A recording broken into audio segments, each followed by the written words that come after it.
Bien, en esta clase, en esta sesión de hoy, demenciada, cogí y tuve un fallido muy gracioso. Y es que le dije a no sé quién, a Gregorio o a Laia, pero a quién, que esto era como las miguitas, las piedrecitas que recogía Garbancito en el cuento infantil para ir a su casa, por el camino. Entonces me fui a buscar la música de Garbancito, que la quería poner, no sé si la querrá poner, y entonces me di cuenta que no, que Garbancito no era ese. Garbancito era uno muy pequeñito, que no podían pisar y no sé qué, y comer, y no sé qué le pasaba. Entonces resulta que eso era de Hansel y Gretel. Y era las piedrecitas que ponían los dos, que al final se equivocan y ponen panecitos, y los pajaritos con alitas de volar se los llevan. Entonces le dije a Gregorio que a mí me daba mucho menos miedo que me comiera la bruja que me metían en el horno. Eso es para explicaros un poco, que os deis cuenta cómo íbamos de esto. Yo antes de que empiece, no sé dónde está. Milagros, ¿dónde estás? Ahí está, pero sin... Milagros, ¿nos oyes? Sí, los escucho. ¿Qué tal? Buenos Hola, días. Milagros, buenos Hola. días. Buenos días o lo que sea por ahí, que vamos muchas horas Hola, retrasadas. buenos días. Hola. Yo quiero deciros una cosa, y es que encontré en la página 152 algo que una persona me dijo que le preocupaba bastante, y es, pero todo esto ¿para qué sirve? No sé si fue dicho así o mejor, pero vamos, yo me acuerdo así. Entonces en la página 52, ¿152 o 52? 152 del curso Todo el mundo es loco. 151 empieza. Dice... Entre la bandera de la primera enseñanza de Lacan y estos enunciados, está hablando de la innovación, lo que es la tradición y la innovación. Dice, hay una inflexión que va casi hasta el giro completo. Me parece que esta es la dirección hacia la que, querámoslo o no, la práctica del psicoanálisis tendrá que dirigirse cada vez más. El resultado impondrá su ley, como lo quiere el discurso de la época. Ya no queda nobleza, la nobleza, nobleza en la intención. El valor está concentrado en el resultado. No sé si esto ayuda, pero es que está en nuestra época. Entonces, a mí, más que ayudar o no a contestar esa pregunta, lo que sí que me ha hecho es ponerla en un contexto, en el contexto en el que estamos. ¿Empieza Olga? Olga, Milagros. Milagro. Milagros. Has cambiado el nombre. Empieza Milagros con la clase 7 de Todo el mundo es loco. Digo esto para la grabación y cuando quieras. Bueno, ahí me escuchan, ¿verdad? Sí. Bien, buenos días. Solo decirles que, bueno, es una extracción, y que seguro que muchas cosas importantes se quedan fuera, pero bueno, que ya con la conversación pues podremos traerlas. Bien, la cifra como garantía del ser. La cifra se ofrece como garantía del ser, es llamada de manera segura y necesaria a recubrir todos los aspectos de la existencia. El prefijo neuro es la forma que toma la cifra cuando se apodera de lo psíquico. Es necesario acomodar el psicoanálisis en su lugar, plantea Miller. Aquí yo hago una pregunta y bueno, lo que pregunto es, ¿a qué responde la cifra? ¿Se puede prescindir de ella? ¿En qué ámbitos y de qué manera? Y sobre todo, ¿cómo posicionar el psicoanálisis ante la cifra? Del segundo parágrafo, que es el dominio del número, bueno, lo que Miller va a plantear es que la psicología se apoderó de la biología, se metió en la neurobiología, considera el cerebro el garante de la psique. El cognitivismo se desarrolla como una filosofía o ideología, plantea él, de la neurobiología y le formula preguntas en el ámbito del funcionamiento de las operaciones mentales y de la subjetividad, A partir de la inferencia hace promesas de exhaustividad. A partir de los hechos observados, infiere procesos mentales.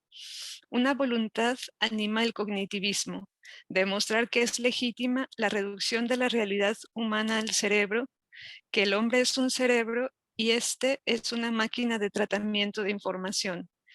La estadística es la única bandera del cognitivismo. La puesta en juego del cognitivismo, por tanto, es reduccionista. Y aquí la pregunta que yo me hago es, ¿qué habilita el cognitivismo? ¿En qué discurso se funda su validez? Digamos, más allá, ¿cómo decirlo? Más allá de que toma a la neurobiología y toma a las matemáticas como... Sí, bueno, mi pregunta es un poco más, como decir, como más epistemológica, es decir, bueno, eso, ¿qué hace que con esa, digamos, estrategia, el cognitivismo pueda ser considerado como eso, como un discurso próximo a la ciencia?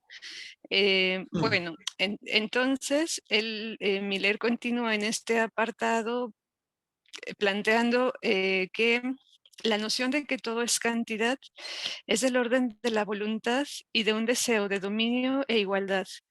Bajo la idea de actuar sobre las cantidades, se abre la puerta a un mundo en el que las diferencias solo son cuantitativas. Esto posibilita la gestión de las poblaciones que parece adecuado a la edad democrática.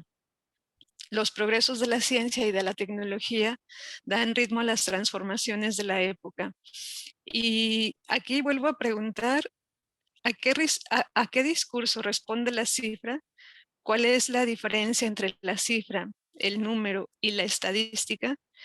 Y bueno, paso al siguiente parágrafo, que es ta matémata, donde Miller plantea que la propuesta de Lacan es inventar el psicoanálisis y bueno, que es la dirección hacia la cual orientar la práctica del psicoanálisis, lo cual implica, plantea él, cierta conversión de nuestra posición.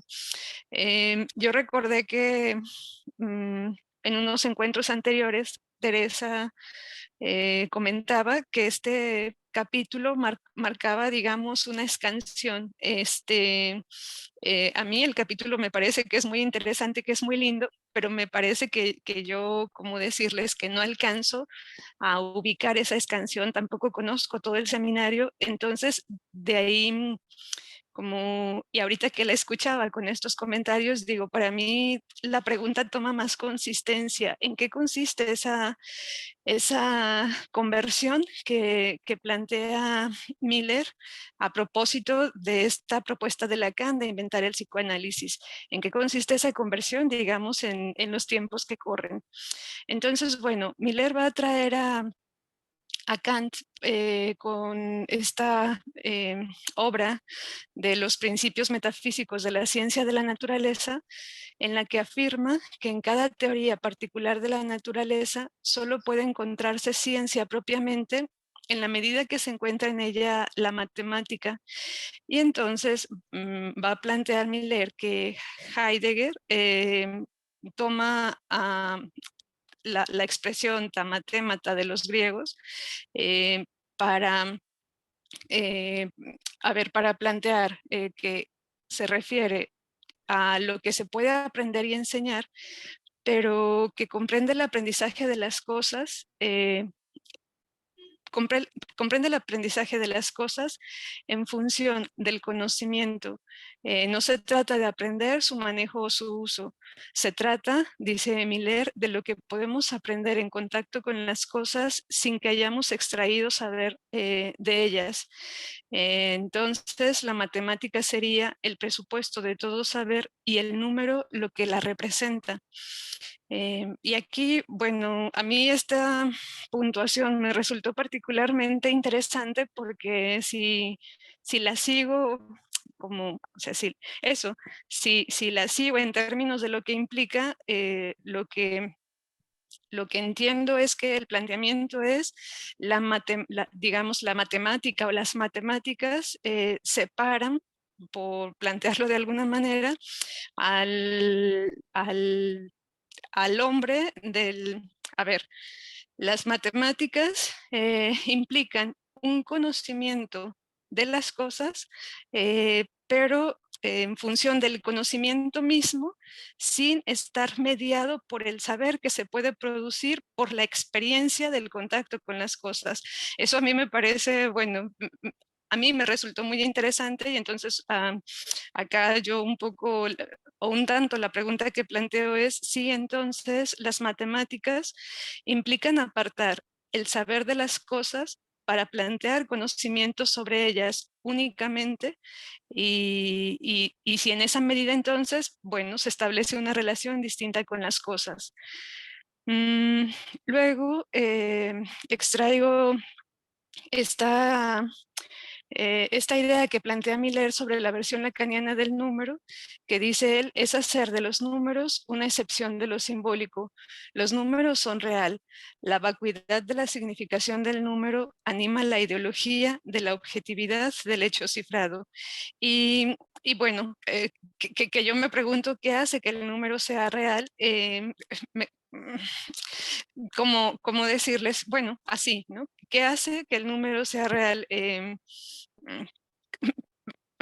Me cuesta un poco ubicar, bueno, la respuesta. Entonces, ya para terminar, sobre la psicología cognitiva experimental, va a plantear que la gran ambición del cognitivismo es dar un estatuto objetivo a la subjetividad mediante la modelización matemática y la imaginería cerebral. Y bueno, acá yo vuelvo a señalar esta inclinación del cognitivismo como reduccionista, y regreso a la misma pregunta: ¿cómo posicionar al psicoanálisis en su lugar? Bueno, eso sería lo que preparé. Gracias. Muchas gracias, Mila. Muchas gracias, Milagros. A Vaya. ustedes. Abrimos turno de palabras.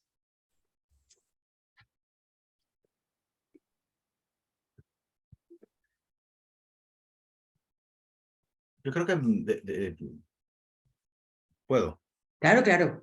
Sí, creo que algo de la pregunta de Milagros se responde en el capítulo siguiente, ¿no? Es decir, que es con el real que va a constituir Lacan y Miller para el psicoanálisis, ¿no? Me parece que por allí hay un esbozo. Es decir, es con la cuestión de la contingencia, ¿no? Es a partir de un real propio, que no se confunda con el real de la ciencia. Y con otros.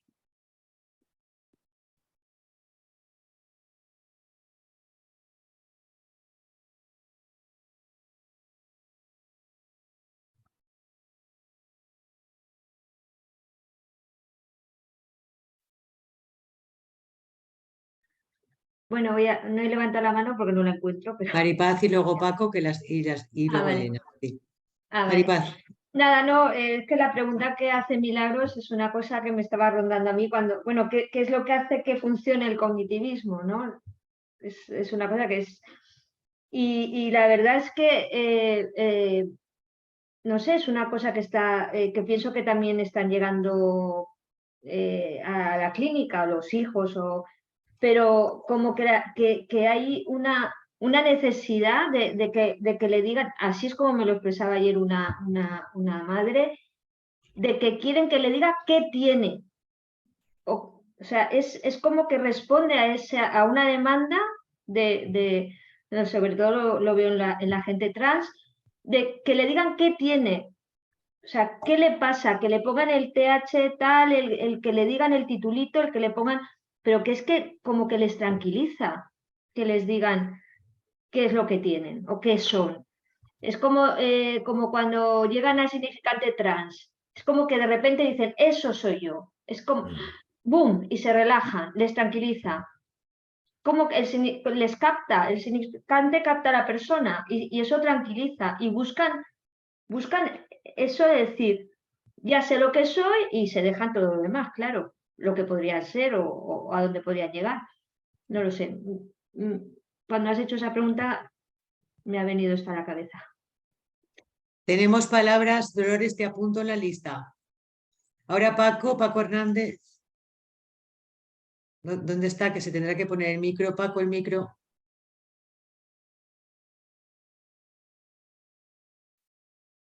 Ya. Ahora. Bueno, simplemente las preguntas que se han formulado, no sé por qué he asociado entre las cosas, digamos, que dan valor al cognitivismo, o que tiene tanta predicación junto con la ciencia, yo creo que está ligado también al hecho de la eficacia que promete el cognitivismo, ¿no? Sí. Eso por un lado.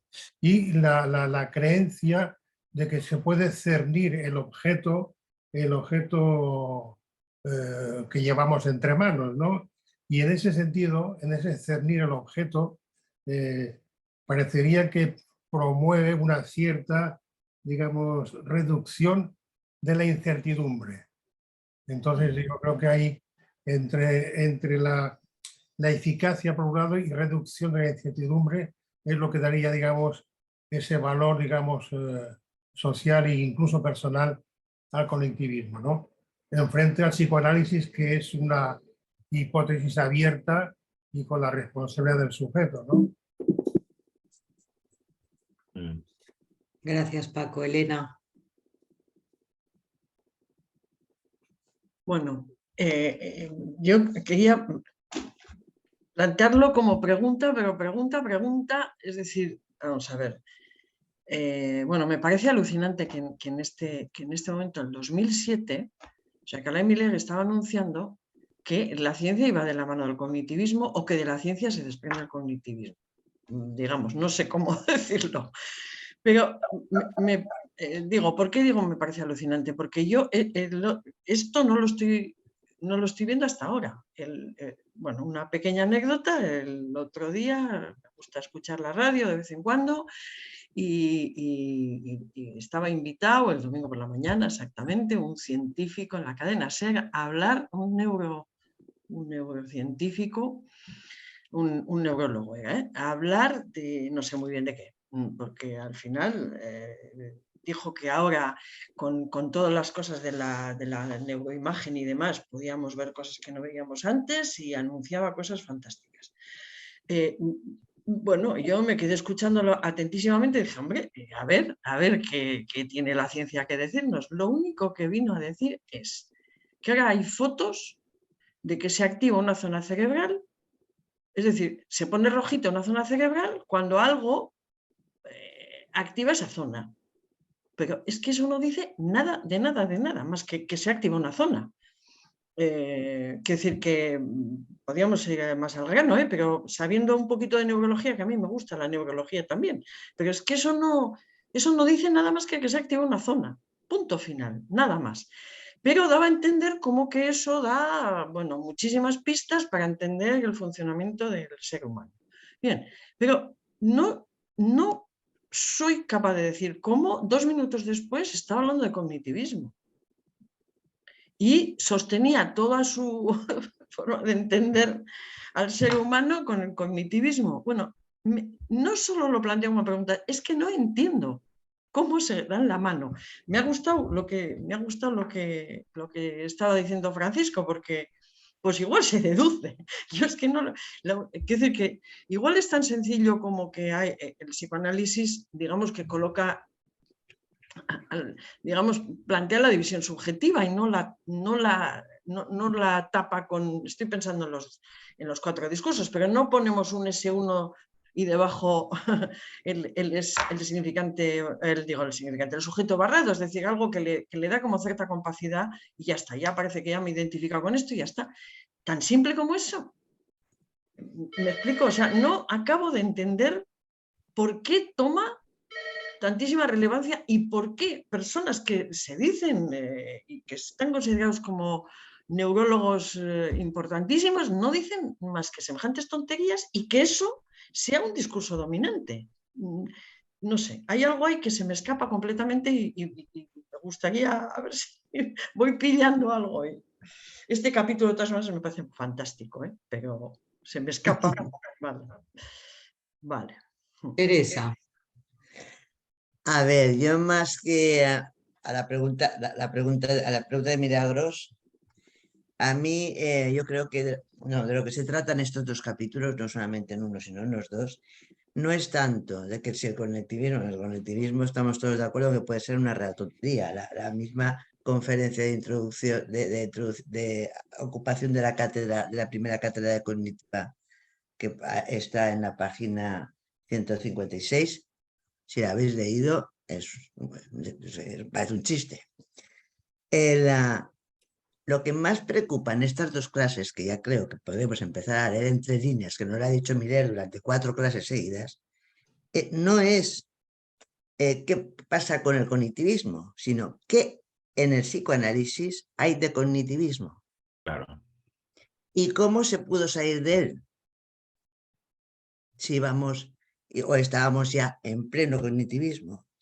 Esto es lo que anima a estas dos clases. Esto es muy fuerte lo que estoy diciendo, porque vamos a encontrarnos con unas cosas muy importantes en todo lo que vamos a tener que ir haciendo, porque sí que hay compañeros nuestros que han cogido y se han unido, no digo de las, aunque no sé, habría que pensarlo, no digo de los lacanianos, pero sí de otros compañeros psicoanalistas que sí que están con las neurociencias y con el cognitivismo, pero en el psicoanálisis lacaniano, en Lacan mismo, hay un cierto escape, se tuvo que escapar de entrar en el cognitivismo. No sé si me he explicado. Eso es lo importante, creo, en las dos clases. Gracias, Dolores. Termina, Teresa.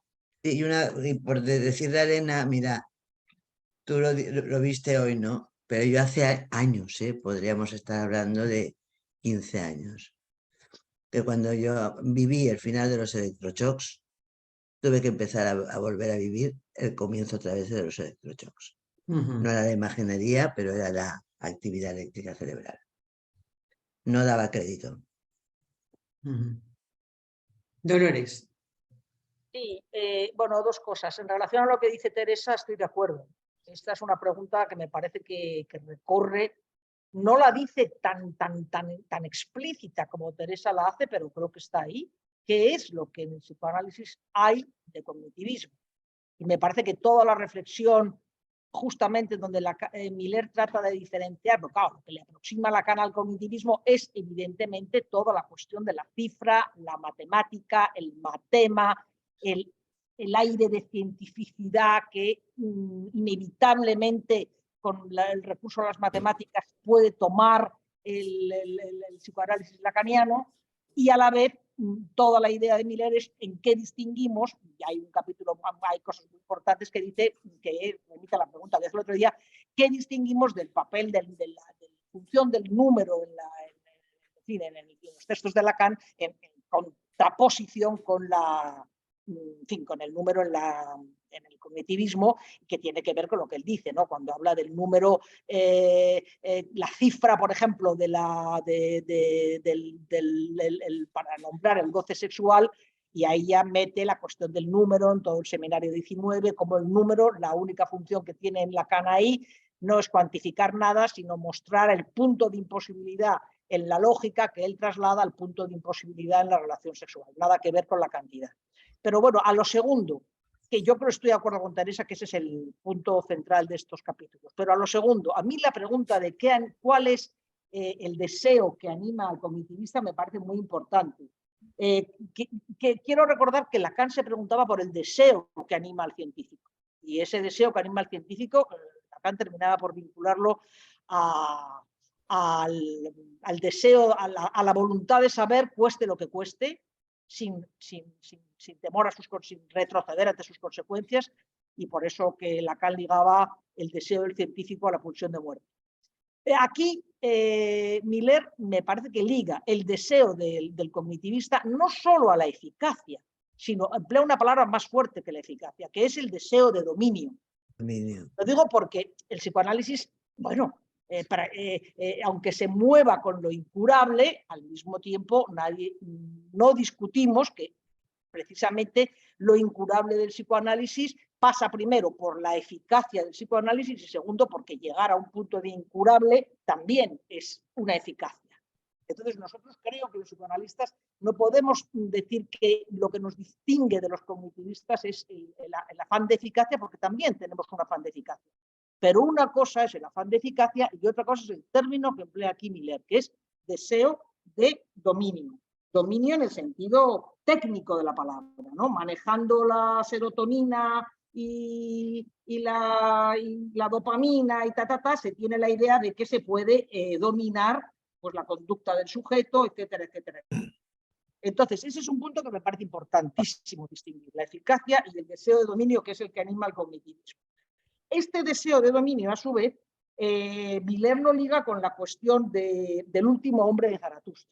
Te pido síntesis, Dolores. Vale, bueno, sintetizando. Para Miller, el hombre del cognitivismo representa lo que Nietzsche en su último... Uy, se ha ido la voz. No te oímos. Que para Miller, sí. el hombre del cognitivismo es el ejemplar de lo que Nietzsche llamaba el último hombre, la última figura de la humanidad. Y esa figura de la humanidad es la del último hombre, como la del cognitivista, es un hombre del no deseo. El no deseo, porque el no deseo siempre depende de un elemento que no es homogéneo, es decir, el no deseo depende de la demanda, esto es de la cantidad, mientras que el deseo no tiene nada que ver ni con la homogeneidad ni con la cantidad. Y por eso este hombre del cognitivismo es el hombre que en cierto sentido podríamos decir forcluye el deseo y lo tapa con la homogeneidad de la cantidad. Porque en definitiva el soporte neurocientífico que le pretende dar el cognitivismo es un soporte cuantitativo, ¿no? Una versión de la cantidad es lo neuronal. Eso quería decir. Gracias, Dolores. Gabriel. Sí, yo quiero animarme a empezar a responder la pregunta formidable de Teresa. Y yo diría, y sobre todo en la particularidad de México, que lo que tiene el psicoanálisis de cognitivismo es lo que hegemoniza lo universitario sin la ética de la escuela. Esto, primera respuesta desde aquí. Precisamente, cuando el lacanismo triunfó en la universidad sin la política y sin la ética, ahí está el triunfo del cognitivismo en México. En México, la escuela en México es un debate del siglo XXI, no contemporáneo al fin del siglo XX. Diciendo esto, quiero ubicar otra cuestión. Respecto de el nudo y lo real, que lo real es nudo, y que se hacía alusión al principio, hay una aclaración muy sutil de Miller que dice lo siguiente: si se quiere atraparlo con semblante, se lo engatusa lo real, porque lo real es lo insoportable que siempre está en vía de escape. Entonces, en ese sentido, hay un seminario anterior muy de la misma tela que del curso de la orientación lacaniana, que es el otro que no existe y su comité de ética. ¿Por qué? Porque ahí se trata, porque no nos olvidemos que este es un curso donde va a ubicar la extensión con la intención de manera muy fuerte. Entonces, hay que soportar estas dos cuestiones porque precisamente carecen de el nudo de la orientación representativa, representacional, pero se la agarra con la cifra en su vertiente más ideológico-política. Entonces, lo que hay de cognitivismo en el psicoanálisis es lo que hay de amo en el discurso analítico, o lo que hay de burocracia en el discurso analítico. Si a eso en México le agregamos la ausencia de escuela, imagínense el triunfo y la alianza con nuestros vecinos del norte y con la mierda de los profesoretes. Gracias, Gabriel. José. Sí, un poco continuando a esto que plantea Gabriel, ¿no? Se podría pensar a partir del otro que no existe, pero a mí me parece que entre el otro que no existe y hoy, pasando por supuesto por el curso que estamos trabajando, hay una escansión que es la conferencia de Comandatúa. Es decir, en Comandatúa, para sintetizarlo rápidamente, Miller dice al menos dos cosas que se relacionan con el cognitivismo, ¿no? Primero, habla directamente del empuje cognitivo dentro de la escuela.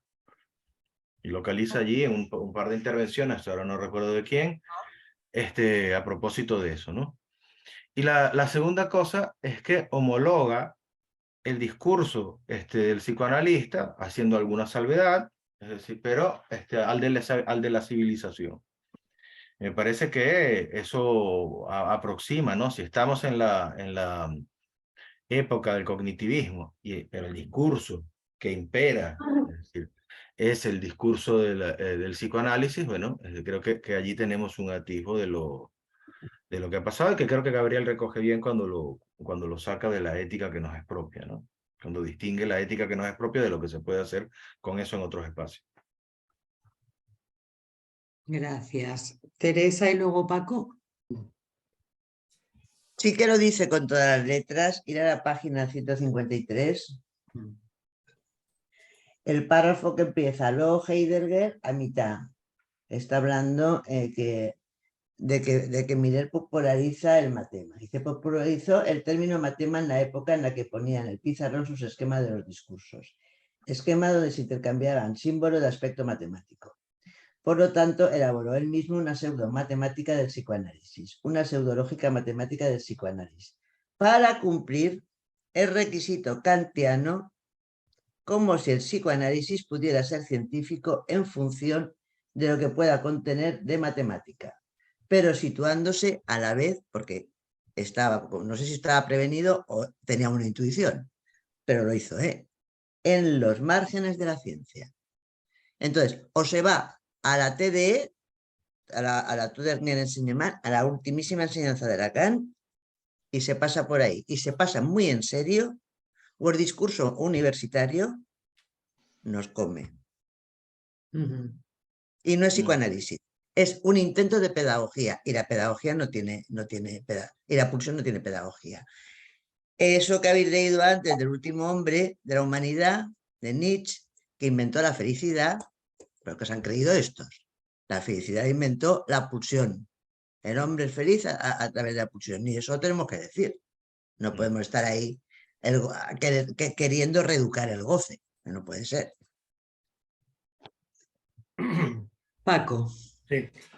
Bien, volviendo al tema de la eficacia, porque cuando lo introduje en ningún momento tenía intención de totalidad, de explicación última, ¿no? Pero sí que me parecía que era importante introducirla ya para que se abriera más el debate y su relación con el poder.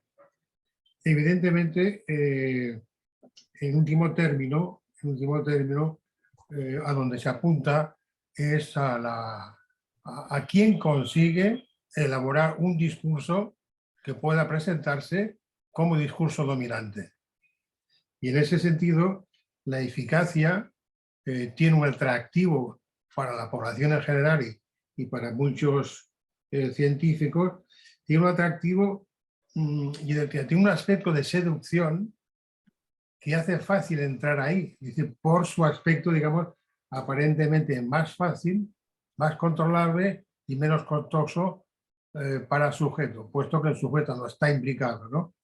De modo que eficacia y discurso de dominación irían de la mano con ese elemento, digamos, subterráneo en algunos aspectos y en otros aspectos muy claro con el tema de la eficacia económica. Lo económico no puede estar fuera, de hecho no está fuera de la rentabilidad de la farmacología, etcétera, y de los tratamientos psico. Gracias, Paco. Ricardo. Sí, yo estaba un poco intentando explicarme concepto de cifra. Entonces, yo me lo he explicado del siguiente modo. Tenemos la cifra del cognitivismo, que apunta a un universal, por lo tal es comparable, está dentro del discurso del amo y entonces lleva a la dominación, está todo el rato en el registro del simbólico. Luego tenemos la cifra del psicoanálisis, que a veces la hemos llamado la cifra de goce, que no participa del universal, que apunta al singular, por tanto no es comparable, está en el discurso del psicoanálisis, no del amo, y apunta a lo real. Por eso ellos pueden cuantificar con la cifra, nosotros no cuantificamos con la cifra. Sería un absoluto, no comparable. Un poco como me lo he podido organizar, porque realmente es un capítulo muy difícil. Bueno, eso era. Gracias, Paco. Aprovecho Me llamo Ricardo. Perdona, Ricardo, es que estaba mirando a Paco por si levanta la no mano. lo conoce. Como si no te conociera. Tanto monta tanto. Que estaba pensando lo que había dicho Dolores del deseo de la dominación, quizás actualizarlo al goce y no tanto al deseo, pero planteándolo desde una cosa es lo que anima a la psicología en cuanto al goce, pero no podemos pensar o caer en la trampa de pensar la inocencia de los que acuden. Quiero decir, si una persona busca ese tipo de goce, cuando diga basta ya acudirá al psicoanálisis. No todo el mundo cae en esa trampa del cognitivismo. Lo quería señalar por ahí. Y bajo la mano. Yo. Sí, tú. Espérate que me arma un lío con las pantallas. Dicen que se está produciendo ¿cómo era esto? Se está produciendo un cambio de eje en la Tierra. No sé si habéis oído hablar de eso. Yo no sé si será cierto o no, pero parece que está cambio bastante... qué, Teresa? Teresa, disculpa. Un cambio de eje terrestre. Gracias. El cognitivismo yo creo que tiene dos axiomas, lo dice la clase. Uno es que lo psíquico es cerebral y el otro es que es todo cantidad. Voy a ver cómo lo puedo captar un poco. El cognitivismo creo que realiza una operación muy fuerte. Y es que está trasladando el eje de que estuviera en el CENIC, el objeto A poner en el CENIC el número. No sé si me he explicado. Y eso va a traer unas consecuencias bastante fuertes.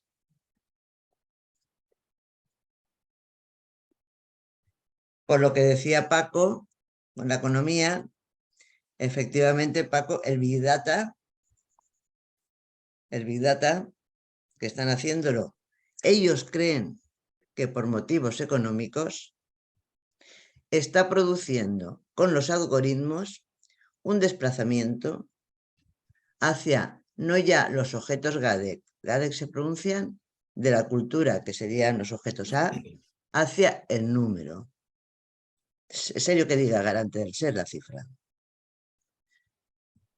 Yo creo que ahí había un trabajo que hizo, no sé si lo querrá contar, ahora o después, José, sobre todo lo que pone sobre los hechos, lo que es un hecho o el concepto, que está en la página 152, que no debemos ser positivistas, que yo lo trabajé mucho, lo escuché, me gustó, no sé si lo querrá contar ahora o después en la otra clase.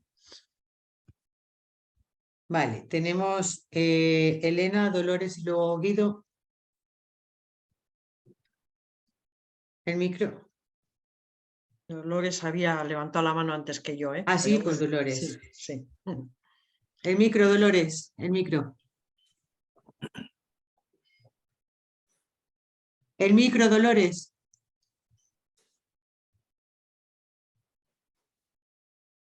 Estás muteada.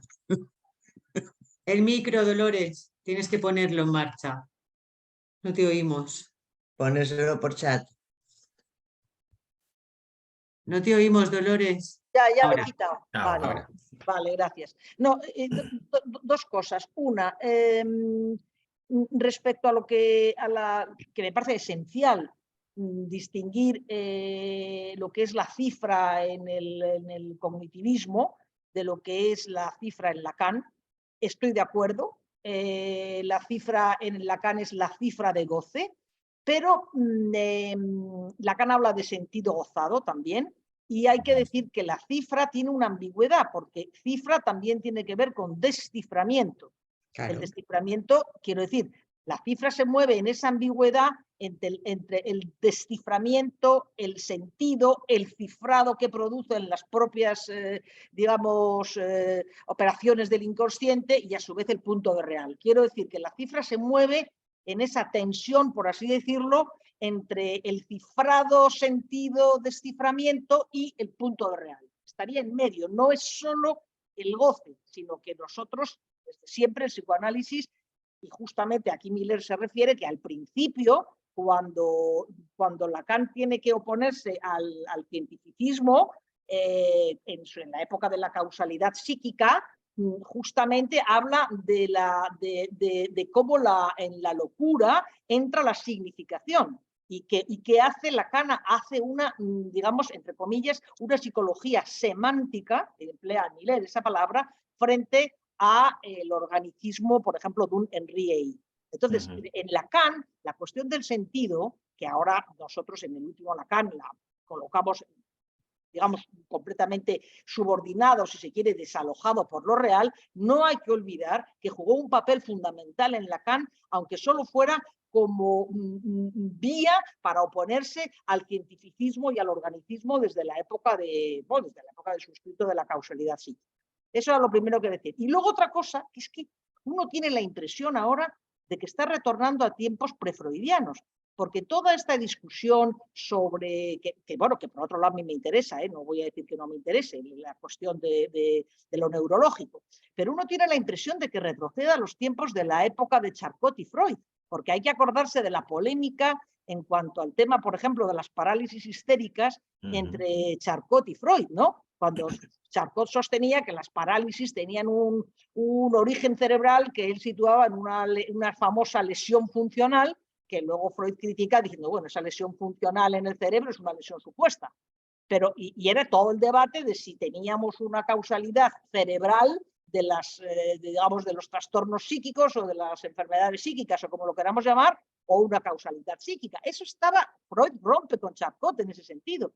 Y parece que esa polémica que ya empezó con Freud y Charcot después de 2 siglos, bueno, se renueva, cobra fuerza de una manera, digamos, muy renovada y muy fuerte, pero que seguimos un poco enzarzados. O sea, esa pregunta entre lo orgánico y lo psíquico la teníamos hace 2 siglos y ahora se renueva. Solamente quería decir eso. Gracias, Dolores. Elena, ahora sí. El micro, Elena.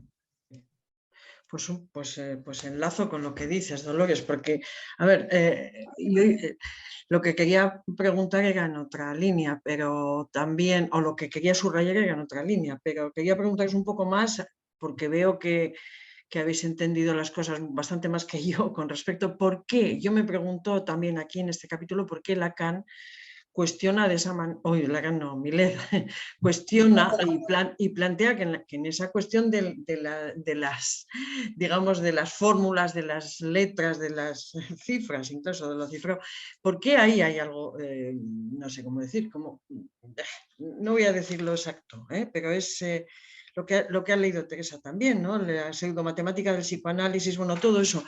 Yo creo que yo por lo menos entendí, además es verdad que yo empecé mi formación en psicoanálisis, pero empecé con Freud, pero también con Melanie Klein, y me pareció un alivio de la reducción de sentido que producía precisamente toda esa cuestión de ese cifrado, todo lo que de cifrado. Es decir, la cuestión de la reducción a la letra, es decir, al discurso, a los efectos de discurso, porque en un momento, y no solo Melanie Klein, desde luego, sino que otros de psicoanálisis americano en una época, norteamericano, era realmente una especie de locura de sentido.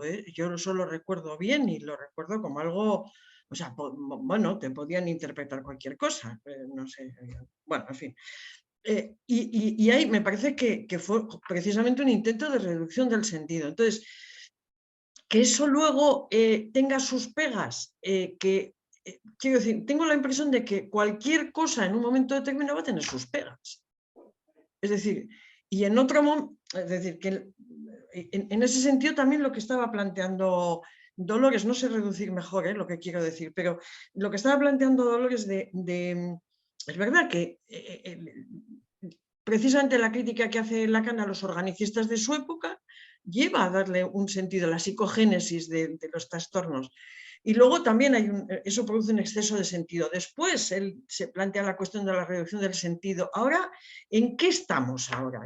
A mí me ha sorprendido esa, bueno, digámoslo así, esa especie de crítica de Jacques Miller a esta cuestión de Lacan, porque yo jamás me había planteado cuestionar eso. Para mí siempre me ha parecido que tenía un efecto fantástico. Nunca había pensado que eso nos iba a llevar de la mano de la ciencia, en ningún momento. Y todavía sigo un poco, quería preguntaros a ver si los que entendéis esto me lo podíais explicar un poco mejor. ¿Por qué eso llevaría a acercarnos al cognitivismo? No lo entiendo. No lo entiendo. Como que siento cosas que me pueden familiarizar con eso, no sé cómo decirlo mejor, pero no lo entiendo realmente, no lo entiendo. Vale. Guido.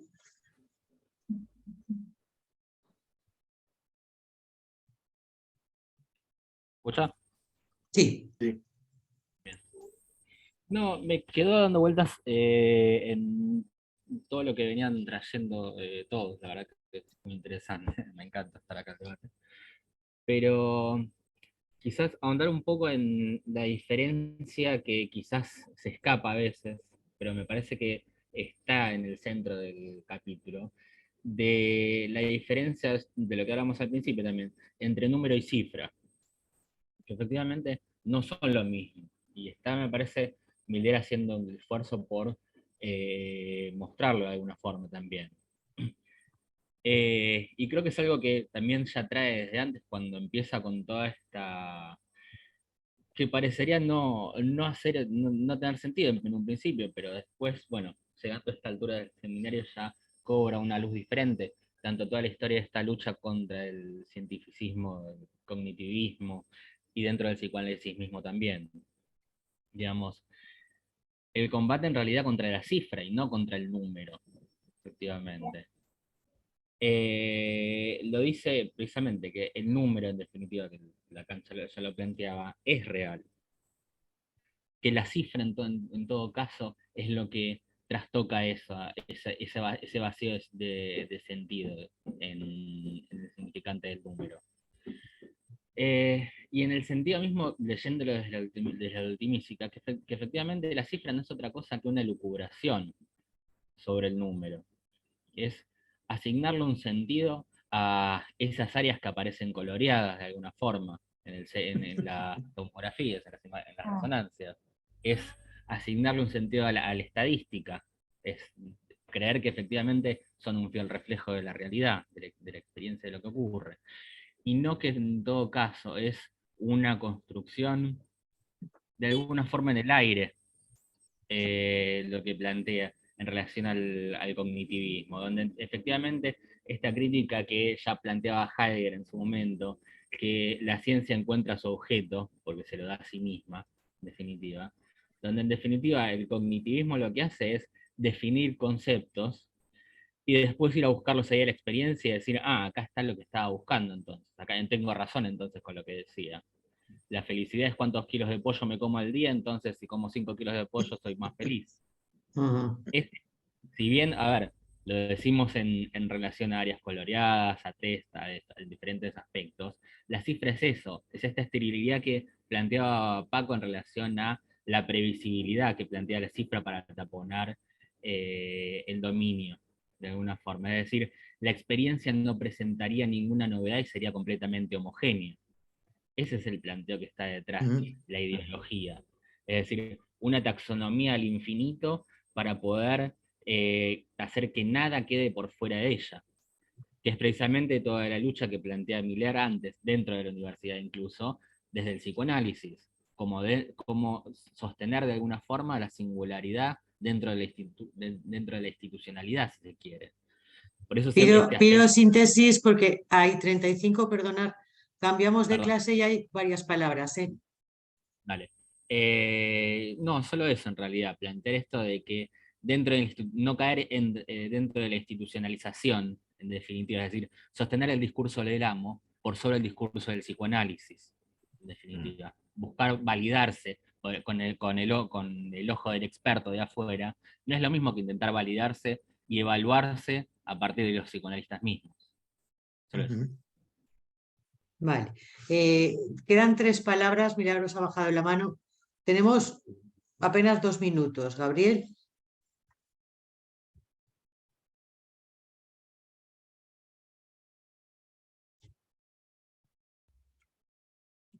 Gabriel. No sé si se ha congelado. Está congelado. Sí, ¿verdad? Ahí estoy. ¿Me escuchan? ¿Me Sí. escuchan? ¿Me escuchan ahí? Sí. ¿Me escuchan? No, solo subrayar lo que acaba de decir Guido. Me parece que esto de la... Se oye. No, Gabriel, se congela la voz. Sí, no se oye. Que no se dijo en torno a la cuestión del número y cifra. ¿Me escuchan? ¿Ahí me escuchan? Se corta mucho, Gabriel. Bueno, lo escribo por el chat. De acuerdo, y lo leo. Mientras, Ricardo.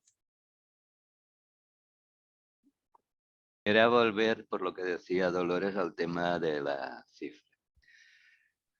Claro que voy a llamar ahora a la cifra el síntoma. Entonces, Miller dice, el síntoma llama al sentido, pero estamos en el registro simbólico de Lacan. Entonces, el último Lacan que dice es que aunque la cifra llame al sentido, lo que a nosotros nos interesa es la cifra que no llama al sentido y vaciada de goce. Es el cambio. Quiere decir, llegar al momento en que el discurso del inconsciente es el discurso del amo. Y es con lo que tenemos que torear todo el rato. Por eso al final habla del desabonado del inconsciente. Entonces sería la cifra como real y la cifra en la vertiente simbólica que llama al sentido. Perfecto. Un poco lo que quería. Y las dos juegan. Sí, juegan las dos, claro. Llegar al inconsciente real, es decir, la cifra como goce, Exacto. sin pasar por el inconsciente. Exacto. Y hemos tener la cifra como sentido. Y todo el primer Lacan es la cifra desde lo Como simbólico. Claro. Sí. Y por ejemplo, la diferencia entre cifra y número para nosotros sería el esquema del serial 1 de Miller. S1, 0, número. S1, conjunto vacío, cifra. Porque itera todo el rato. Porque es un conjunto vacío, no es el 0 que permite el 1, el 2, el 3, el 4. Bien, pasamos entonces. Estoy esperando la palabra de Gabriel, pero no lo veo escrito. Pasamos a la clase 8 con José. Cuando Vale. quieras. Paco, ya en la siguiente, tenemos que empezar la 8. Bueno, José, muy cuando bien. quieras. De todas formas, algunos de los aspectos que estamos conversando aparecen también en la siguiente clase, así que tendremos tiempo de volver. Exacto. Yo me quedaba con el cuento de Hansel y Gretel que decía Tere al principio, ¿no? Y las piedrecitas que dejaba por el camino. Bueno, el término, cuando me lo contó, lo que me vino fue que el término cálculo viene de piedrecita en latín, ¿no? Porque se usaban las piedrecitas para contar. Entonces, bueno, eso más los temas de lo aéreo que ha aparecido, ¿no? Y también el Robespierre, que nos acompaña en el curso, me parece que enmarca lo que voy a decir. Bueno, yo abro mi comentario del capítulo con una pregunta. Voy a empezar con algunas cosas del capítulo 7 para poder continuar en el 8, ¿no? En la página 152, en el último párrafo, Miller se pregunta. Perdón, José, ahí mandé mi texto. Disculpen, por favor, pero quería decir algo importante y lo puse por escrito. Vale. Discúlpame, por favor. Laia, creo que... Lo leo. La cifra trastoca la cuantificación porque, entre comillas, libera el realismo ingenuo del objeto. Cierro comillas. Lacan, 1933.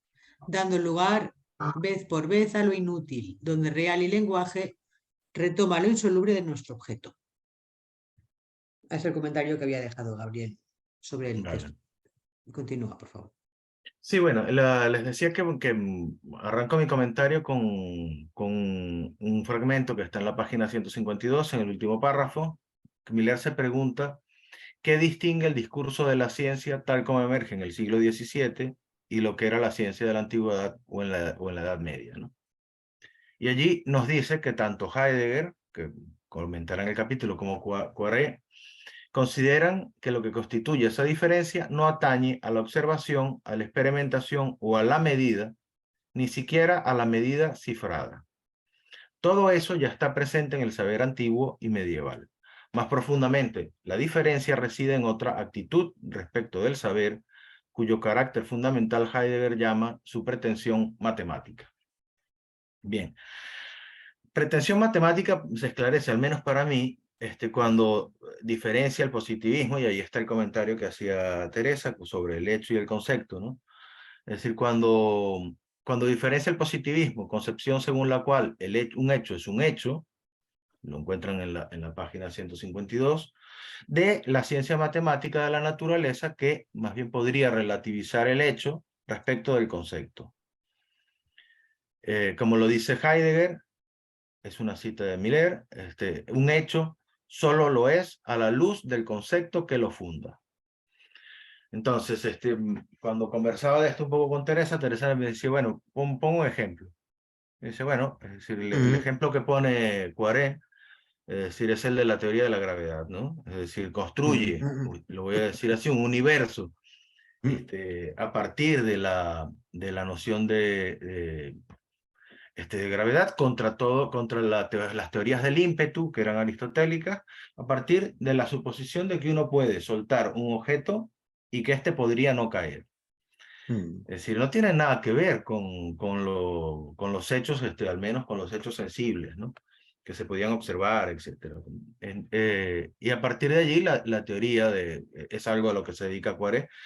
El planteamiento de Galileo es hecho por fuera de los hechos y de la experimentación, ¿no?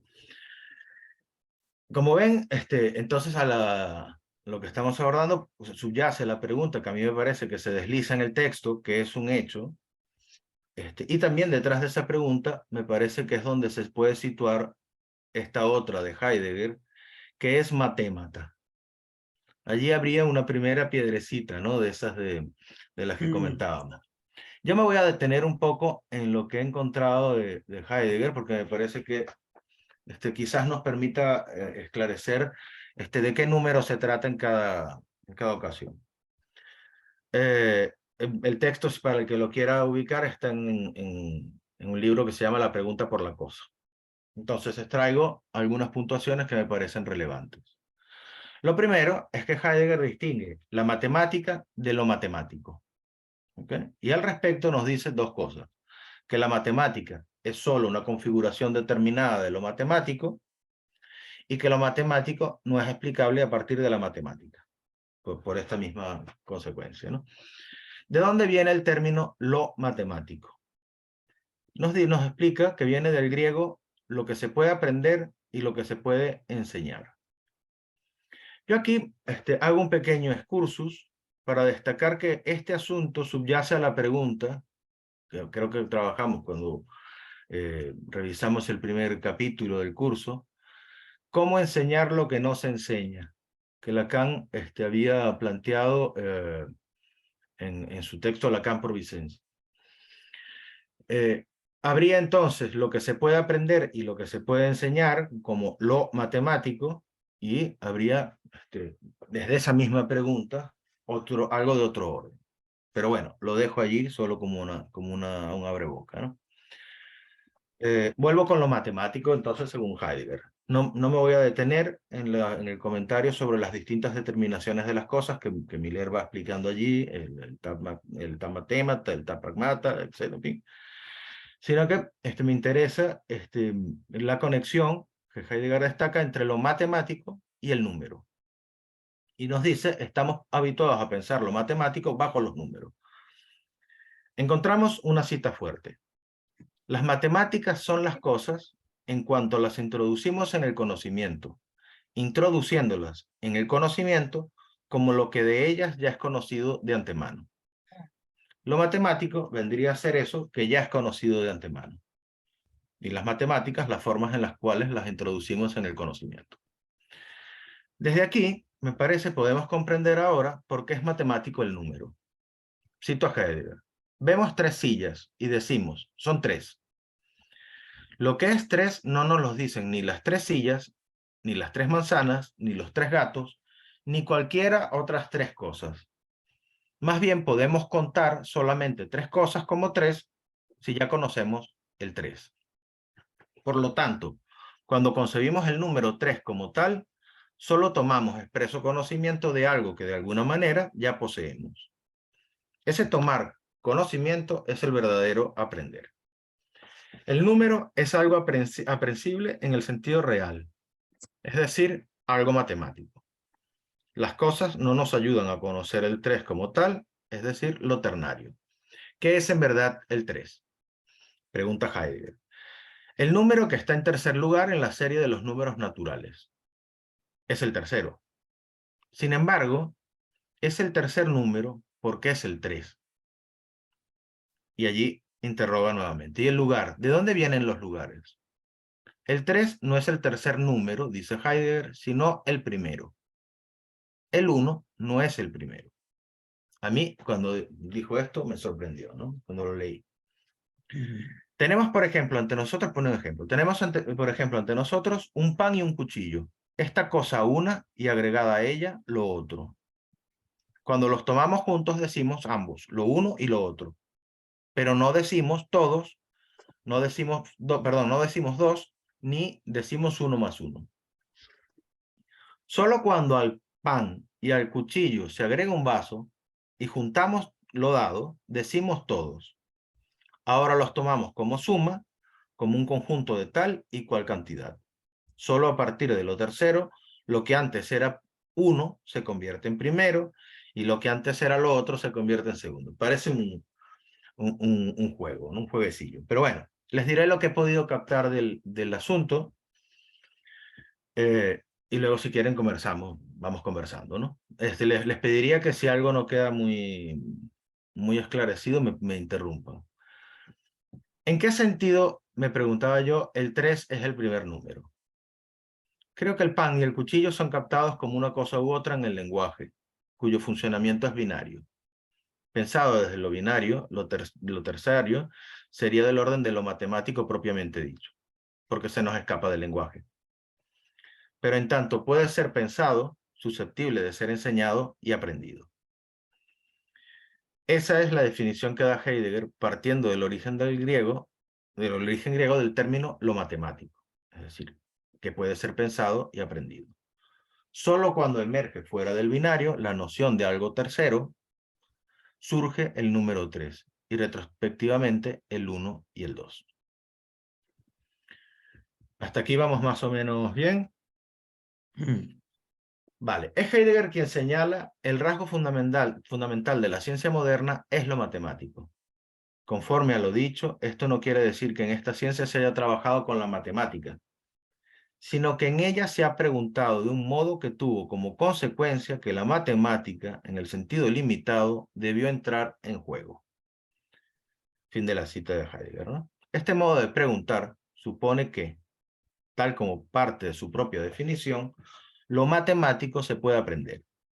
Es decir, que lo real puede enteramente ubicarse en lo simbólico. Pero el psicoanálisis tomado a partir de la pregunta que es lo que les propongo, cómo enseñar lo que no se enseña, distinguiría su real del de las matemáticas.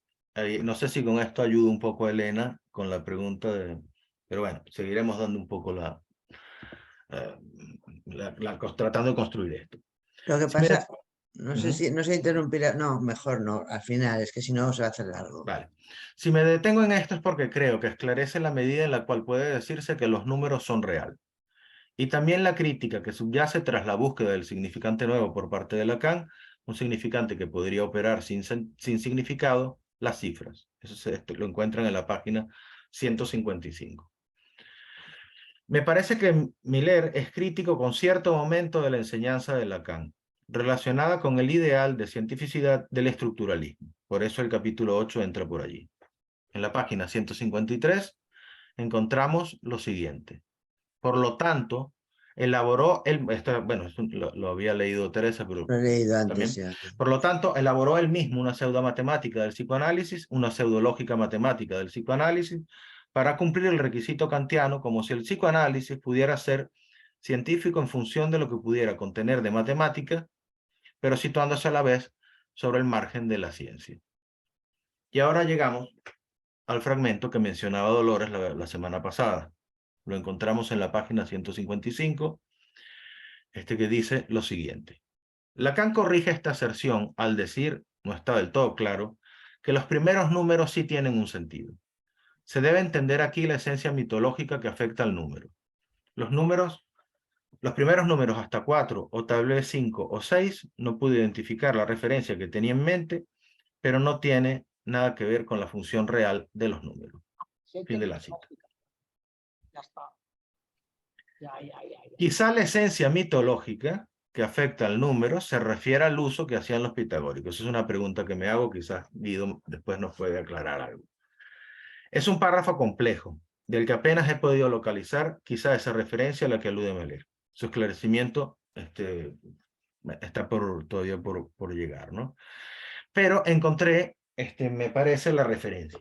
Si a los que estén interesados, la encontrarán en la página 197 y 198 del seminario 23, en la nota paso a paso. Voy a leer solamente un pedacito, no voy a leer las dos páginas, pero tomaría lo siguiente, ¿no? En primer lugar, Miller destaca que el título del seminario 23 iba a ser, en lugar del Santón, lo iba a llamar 4, 5 y 6. Y luego dice, si uno se aventura, con Lacan, si uno se aventura en este 4, encuentra una vía particular que no llega más que hasta 6. Me parece que entonces nos da la pista de lo mismo que Miller está citando, ¿no? Y en la 198, entonces se encuentran al final, a medio párrafo, dice Miller viene de hablar de algunos puntos del seminario 23, y construye un cuadro con las permutaciones de los 3 registros. Entonces encontramos allí RCI, SIR, IRS, RIS, SRI y SR. Y al final, el Santón. Entonces, creo que el Santón no entra dentro de los 6. Yo me preguntaba, ¿por qué no entra dentro de los 6? Porque no entra dentro de la combinatoria. Es decir, el Santón permanece fijo, cualquiera que sea de las dos lecturas del nudo. ¿Pero por qué se repiten así? La pista nos la dio el otro día Olga Molina, en una conversación, que nos decía, bueno, se trata de los giros levógiro y destrógiro que se pueden hacer del nudo. En todo caso, si alguien quisiera profundizar un poco más en el texto de Shechman, que se llama, creo que se llama El Santón, Ensayos de Clínica Psicoanalítica Nodal, El Santón, de aquí, en la página 175 a 178 se mete un poco más con este punto. Bien, con eso entro propiamente al capítulo 8, es decir, allí retoma la crítica del estructuralismo, que dice que arrastra la enseñanza de Lacan de esa época, y a la vez explica o anticipa el pasaje a los nudos como recurso en la ultimísima enseñanza de Lacan. Miller nos dice en la página 163 lo siguiente: el postulado científico del lacanismo abrió el camino al cientificismo contemporáneo. No es poco. Es decir, esto que dice, ¿no? Y luego entra con un comentario sobre la sigla del fantasma, del que nos da la referencia de Subversión del sujeto y Dialéctica del deseo, en los escritos 2, para quien le interese, página 796. Y dice, de esta sigla, que rompe el elemento fonemático que constituye la unidad significante hasta su átomo literal, para permitir 20 y 100 lecturas diferentes, y en el uso de la cifra encuentra índices de una significación absoluta. Este fragmento, me parece, se esclarece si nos percatamos del real propio del psicoanálisis, contingente, que da el título al capítulo, y respecto del cual encontrarán en la página 172 del curso. ¿Puedes especificar el párrafo? Porque ¿Cuál? es que entre que lo buscamos y tú sigues, Vale. yo me pierdo por lo menos. Sí, el párrafo de la página 172 del curso es al final del párrafo. Lo encuentran. Ya lo voy a... Muy bien. Cuando dice lo biológico no es real. Primero dice lo biológico no es real. Y segundo dice que lo real del psicoanálisis está en relación con la función de la significancia. Es lo que está en relación con el campo del lenguaje. ¿Vale? Entonces agradezco a Olga Molina su esclarecimiento de la noción de significancia, que como deben saber se distingue del término significación. Yo me veo forzado a adelantar algunas cosas de sutilezas, pero es en sutilezas donde encontré una referencia al término significancia y al uso que hace Miller de él. Pediría, perdona José, te pediría una reducción para que dé tiempo luego a conversación, porfa. Sí. Bueno, lo que me parece sustancial en sutilezas es lo siguiente. Es decir, se mete con el fantasma como molécula. Dice que de esa molécula, es decir, a través de una suerte de reacción química, se puede hacer la separación de la significancia. Lo llama del átomo de significancia y del átomo de goce. Y esto es lo que ocurriría en el atravesamiento del fantasma. Pero Miller destaca otra cosa. Dice, hay algo que debemos retener aquí. No es seguro que tengamos razón en expresarnos como si hubiera una sustancia del goce precedente e independiente del átomo de significancia. Y más abajo añade, tendemos a hablar del goce como de una materia amorfa y por una buena razón. Como lo tomamos por lo real, consideramos que no hay predicado que le convenga. Entonces, por un lado me parece, hay que distinguir el goce y lo real, y también indagar las implicaciones de algo que Miller dirá en la página 280 de Sutilezas, buscar una expresión idéntica para los registros del significante y del goce. Creo que esa economía que viene tratando de construir, me parece es lo que está en juego. Pero bueno, volvemos a Todo el mundo es loco. Voy a tratar de reducir. Bien, él nos dice, la 165 habla del uso equívoco de la referencia a la ciencia y las matemáticas en la ciencia, y nos dice, Lacan intentó romperlo. Ir más allá, y es seguramente la indicación, el índice más prometedor que dejó al invitar a definir, para el psicoanálisis, un real que solo tendría que ver con él mismo. Real que sitúa en el campo de la sexualidad.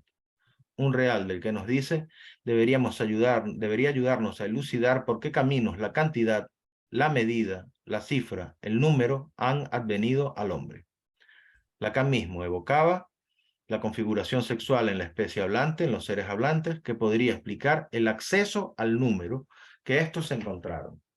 Para anticipar un poco, sería lo inaccesible de la relación sexual lo que explicaría el acceso al número. Bien, voy a detenerme entonces aquí. Solamente le voy a pedir a Teresa que haga un pequeño comentario, se lo había pedido, a propósito de la no relación sexual y del de hay sentido sexual, que aparece al final del capítulo.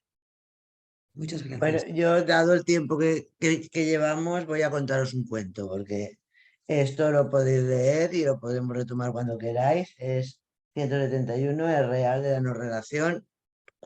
Todas las frases y todas las líneas tienen que ver, pero yo lo voy a contar un cuentecito. Había una vez el señor Lacan que cogió varios, no sé cómo llamaron, nociones, varias nociones. La primera que nos introdujo fue el separado, el sujeto del inconsciente, para separarlo del yo y poder hacer una cierta distancia con la psicología.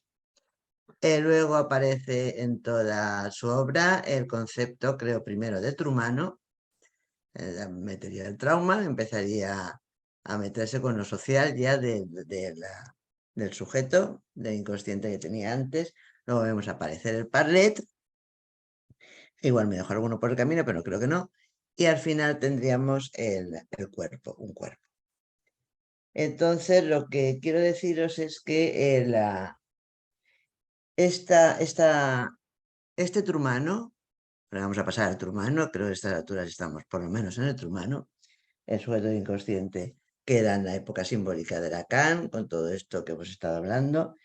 Este Trumano, no sé si decir que para él, o sea, la verdad es que lo dice que lo ha dicho también Gregorio, que la no relación sexual le da acceso al número.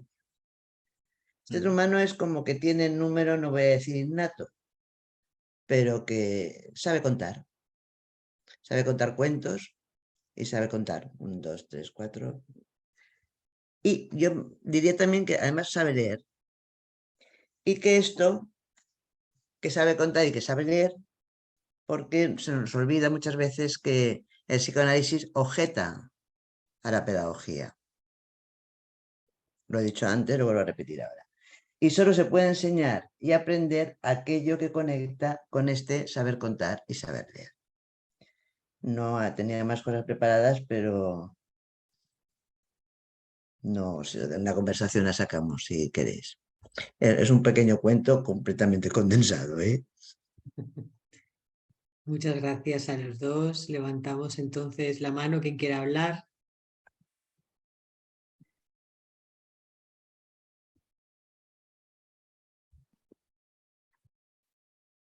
Dolores, tendrás que ponerte el micro. Y luego Gabriel. Solamente es una pregunta. A mí esta afirmación de Miller que dice Lacan, según Lacan, la relación sexual en la especie hablante es la que podría explicar el acceso al número, me deja impactada. Y no entiendo por qué, o sea, no entiendo por qué la no relación sexual o la especificidad de la configuración especial de la relación sexual en el ser humano daría acceso al número. O sea, me deja impactada, pero no entiendo por qué. Sí entiendo por qué Lacan utiliza la lógica matemática para, digamos, demostrar a través de la lógica matemática y sus puntos de imposibilidad la imposibilidad de la relación sexual. Eso sí lo entiendo. Pero lo que no entiendo es por qué en el ser humano la especificidad de su sexualidad o de su no relación sexual hay acceso al número. O sea, me resulta impresionante la afirmación, pero no entiendo por qué lo dice, vamos. Si a alguien se le ocurre algo. Gabriel.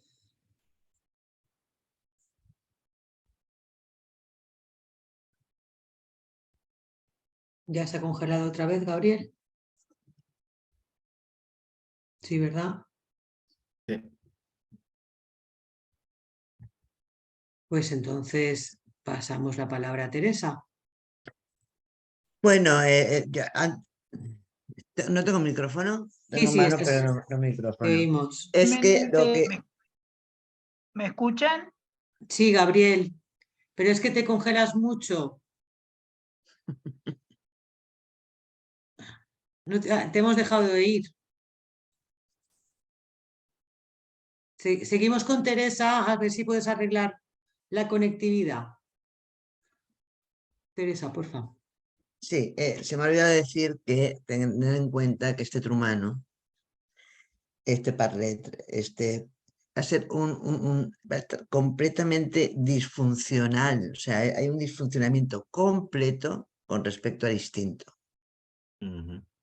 Eso se me ha olvidado decirlo antes. Y este disfuncionamiento completísimo con respecto al instinto, que va a concretizar para poner el real propio del psicoanálisis, Lacan, en la relación sexual y el goce sexual que pone también, tener en cuenta el goce sexual o el sentido sexual, como lo llama. No me da tiempo a desarrollarlo todo, pero quería decir eso, por si ese disfuncionamiento hace que aparezca en él. O sea, a ver, yo creo que tu pregunta, a lo mejor, no sé dónde estás, Aquí busca. a Dolores, que no la encontraba.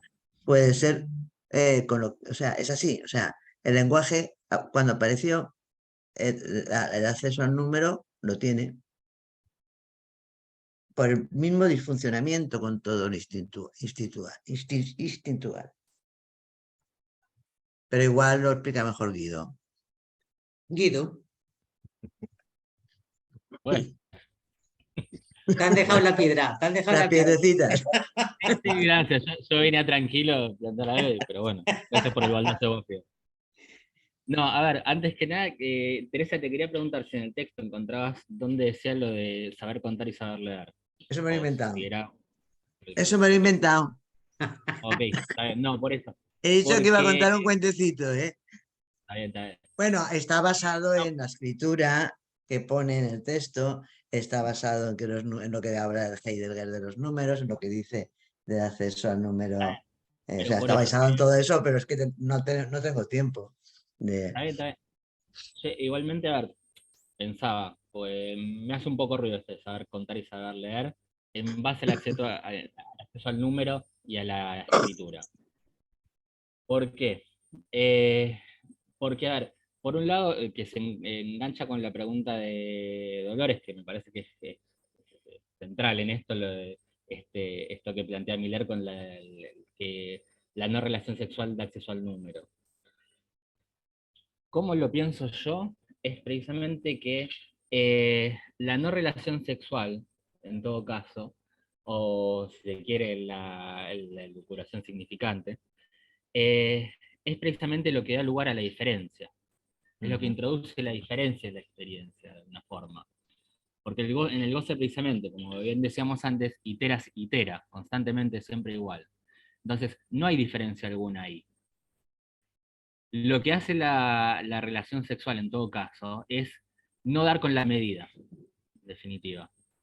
Si se entra en el juego con el significante, no sea con la medida y entonces empieza a haber una cantidad que desborda, que en realidad quiere cuantificar lo incuantificable precisamente, y por eso no hay relación sexual. Porque en todo caso, la cifra no puede dar con eso singular del goce. Pero no el número. El número sí. El número, precisamente, esto que justo trajo José también en cuanto a Heidegger. A ver, que efectivamente el número lo que nos da, en todo caso, es la cosa, es el algo. Es, por decirlo así, la unidad del número.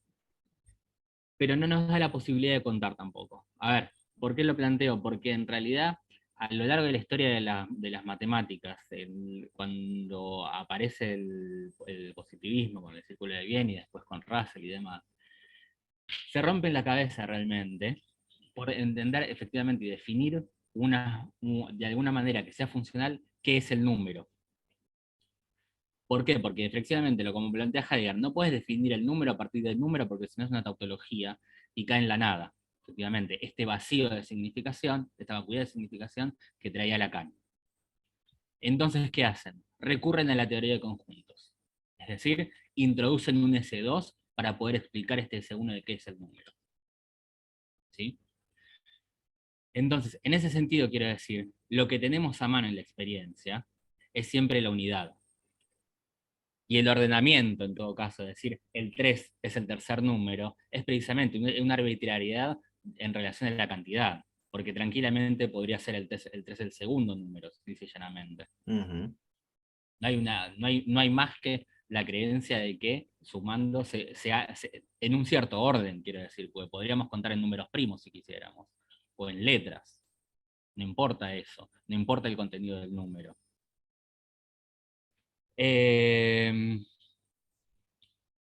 Perdón, bueno, simplemente quería traer eso que se me ocurrió a mí.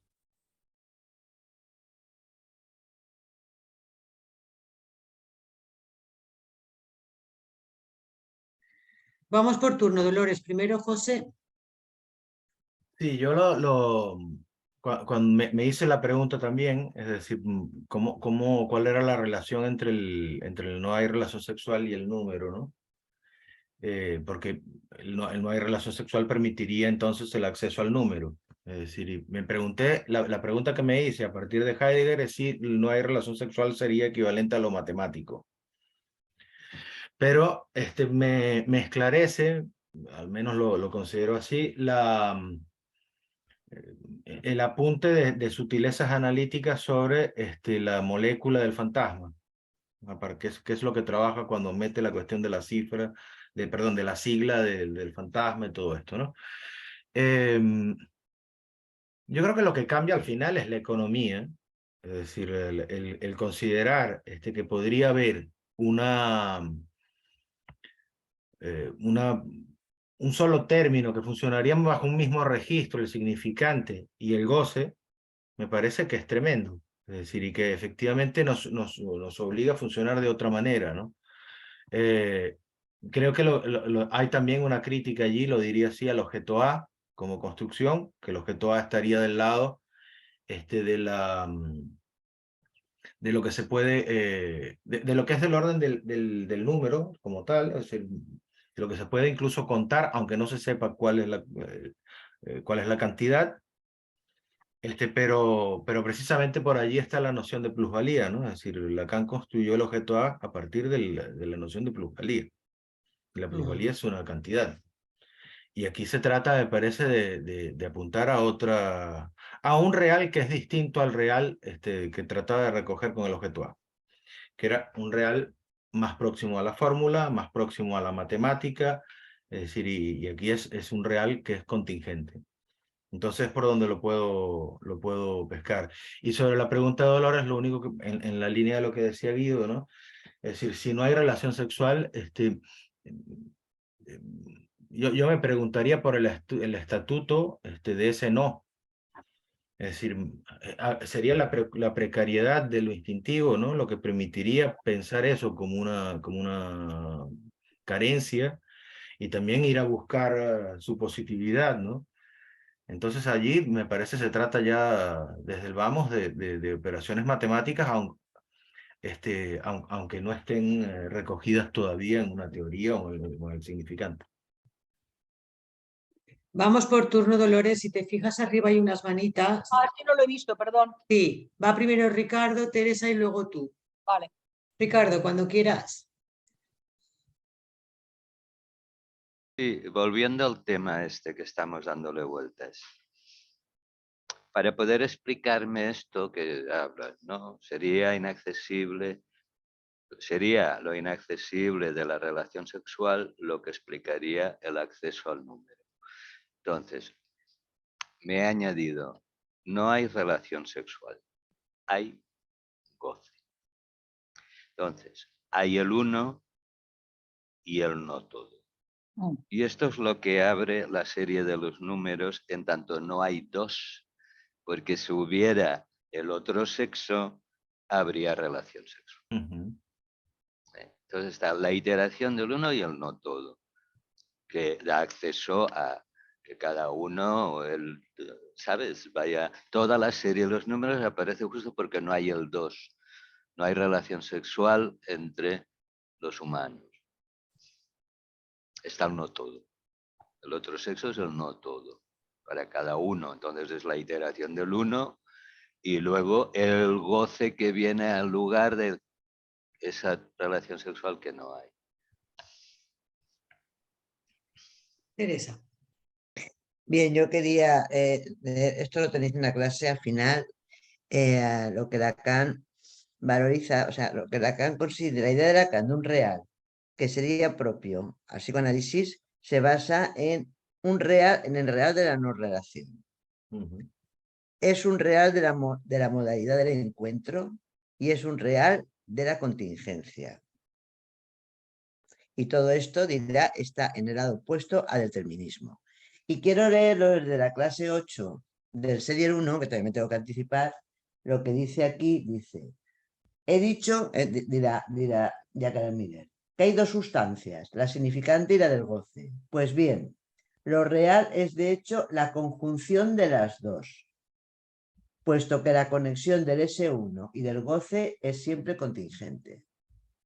Lo real, repito, es el hecho de la conjunción de las dos sustancias, la del significante y la del goce. Esta clase hay que leerla con la otra, pero ya llegaremos. Las piedrecitas. ¿Qué página es? No, es que no hay página, es lo que he leído he cogido de la traducción de freudiana y son clases que están, a ver. La conjunción de los dos.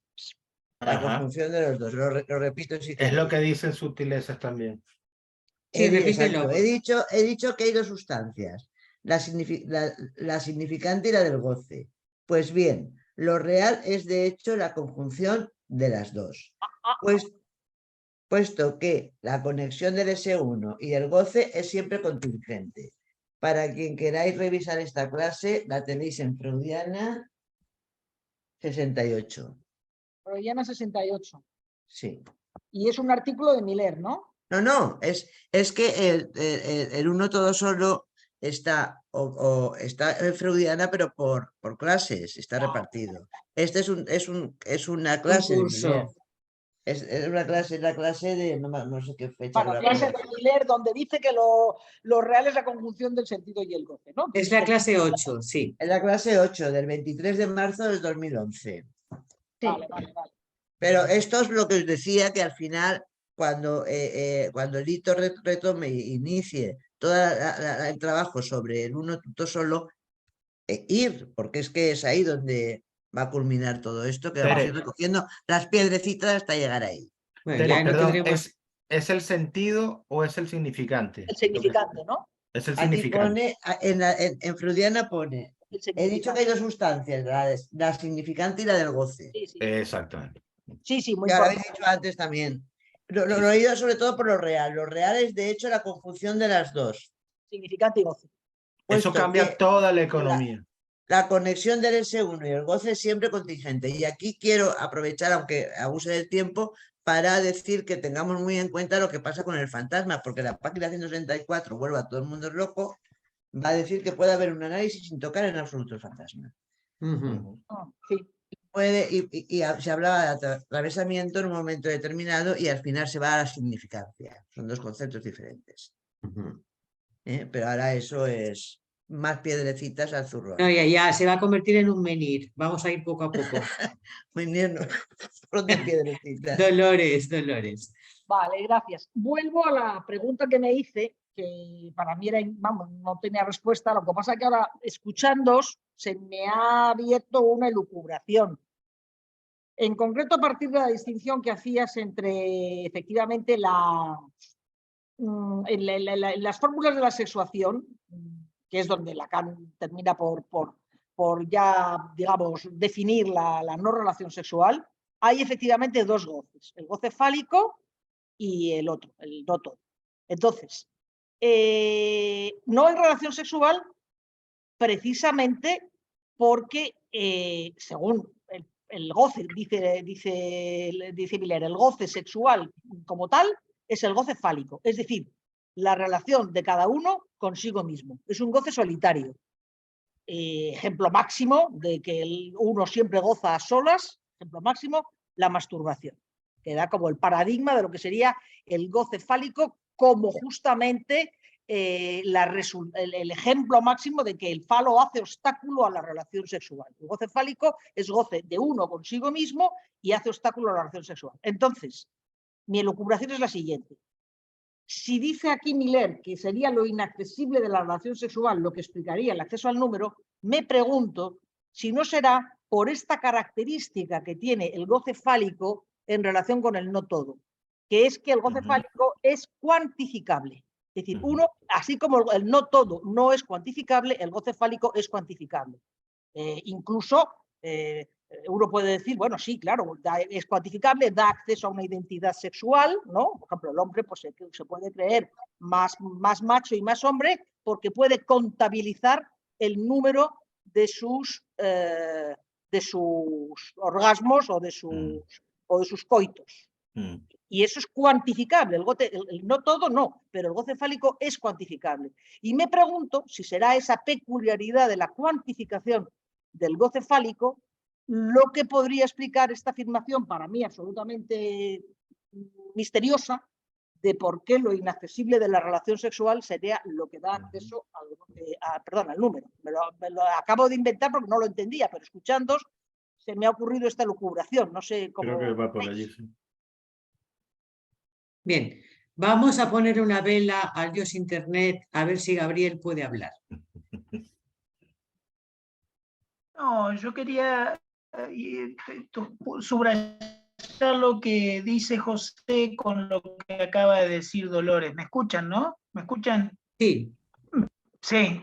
No, sobre todo por el uso del término real que José situó en la página 172, cuando habla de lo biológico, que está Miller ubica ahí tomando una clase del seminario 19, es igual que cuando desde el sentido común ligero decimos lo real es el cuerpo. No, lo real no es el cuerpo, lo real es un registro de experiencia. Entonces, y por eso el término de uso aquí es de una radical o inédita, de un inédito pragmatismo muy interesante, porque es un registro de experiencia que a la vez incluye el término de uso y la conjunción entre significante y lo que no comprendemos, digamos. Entonces, por eso, con lo que acaba de decir Dolores, lo fálico en el triángulo de la orientación que Miller utiliza, por ejemplo, en el lugar y el lazo, es de inicio. Es de inicio entre el camino de lo real hacia lo imaginario. Es decir, la condición fálica es de inicio. Y hay un más allá que después es significante el otro que no hay, y el objeto, vuelve el objeto A con semblante y con esto que se acaba de rastrear, que es más allá y más acá del fantasma mismo. Se toque o no con la clínica del síntoma, el fantasma. ¿Me explico? Precisamente, la clínica del Santón es una solución a estos engañifas, pero si no tenemos en cuenta de nuestro lado que el uso del real es un registro, es un registro de uso, se nos va a desbaratar la cuestión y el riesgo es caer en esta distancia. Por eso traía en mi comentario anterior esto de Lacan en la revista Minotauro, que acaba de reeditar Miller con el tema de los primeros escritos, de liberar el realismo ingenuo del objeto. Y fíjense que ahí Lacan no publica en la revista de Henry I, publica en Minotauro. Esto me parece, digo porque es una cuestión de intuitiva, donde ya toma una posición respecto de dónde andamos con nuestro discurso. Obviamente leído a precú, leído en un uso salvaje de la temporalidad, digamos. Por eso digo, liberar el realismo ingenuo del objeto con el uso del real, no perder de vista el registro de experiencia. Gracias, Gabriel. José. Sí, solamente con esto que dice Gabriel y también con lo que traía Teresa del uno tutto solo, me parece que la pregunta, por lo menos para mí, la que se despliega, es de qué real se trata. Es decir, lo real es la conjunción del significante y el goce, tal como creo que es la cita. Me lleva a preguntar si ese real es el mismo real que se trabajaba, por ejemplo, cuando se hablaba del fantasma. Es decir, o del objeto A. Me parece que todo el esfuerzo de este capítulo y del anterior es para tratar de dar cuenta de que habría un real distinto. Es decir, y que desde allí es donde se tendría que poder, digamos, reinventar el psicoanálisis, para usar el término que se toma en el capítulo. Guido. Sí, no, quería retomar con esto de que había traído José, si no me equivoco. ¿Te puedes acercar el micro a la boca, por fin? Ahí se escucha. Sí. Sí, mejor. De lo real como la conjunción del significante del goce. Que en definitiva, o sea, explica en todo caso por qué el S1 sería del orden de lo real y no el S2, en todo caso. Es decir, la concatenación de significantes es lo problemático, en definitiva. Es lo que trae precisamente la no relación sexual. Es lo que hace aparecer al sujeto como la falla que hay. Digo, pues, a ver, las fórmulas de la sexuación también tienen un problema, que en definitiva, creo que es a lo que apuntaba Gabriel recién, con lo real como un registro de experiencia, que en definitiva no es que podemos hablar de lo real, podemos hablar acerca de ello, podemos conjeturar algo, podemos elucubrar. Pero el problema es que efectivamente el decir que lo real como no todo, el goce como no todo, es ya cuantificarlo de alguna forma, porque es introducir una falta ahí, es decir, introducir la alianza significante ahí. La alianza que hay entre el S1 y el S2 es introducir al sujeto, entonces. Ese es el problema, me parece a mí. Hasta ahí. Bien. Gracias. Uy, había bajado, Teresa, ¿has bajado la mano?